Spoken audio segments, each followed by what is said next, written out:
তিনজন মিলিয়া পরামর্শ করছি।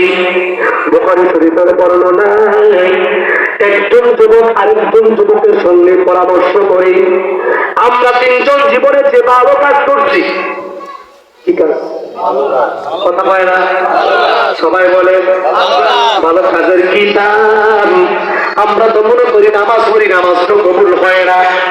আমরা তো মনে করি জিকির করি, জিকির তো কবুল হয় না। দান করি, দান তো কবুল হয় না। কিন্তু বাবা কোন দিক দিয়ে কবুল হয়ে যায় আমরা তো টের পাই না।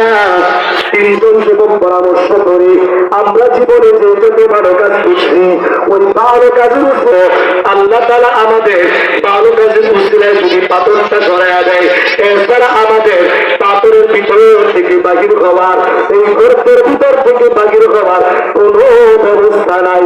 আওয়াজ করে বলে সুবহানাল্লাহ। ভালো কাজের কত তিনজনের মধ্যে একজন আল্লাহ তাআলার দরবারে হাত তুলছে, দোয়া করতেছে। কি ভালো কাজ করছে? একজন বলতেছে আল্লাহ ও মালিক, আমার একজন মা বৃদ্ধ মা আর একজন বৃদ্ধ বাবা আছে, আমার কিছু ছাগল আছে, বকরি আছে।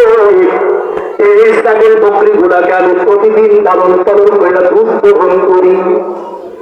দুধ দহন করার পর সর্বপ্রথম আমার মা আমার আব্বাকে আমি দুধ পান করাই। এর আগে কখনো আমি নিজে দুধ পান করি না। এর আগে কখনো আমার ছোট ছোট বাচ্চাদের দুধ পান করাই না। এর আগে কোনোদিন আমার স্ত্রীকে দুধ পান করাই না। প্রত্যেক দিন আমি দুধ গ্রহণ করার পর সর্বপ্রথম আমার আম্মাকে খাওয়াই, আমার আব্বাকে খাওয়াই।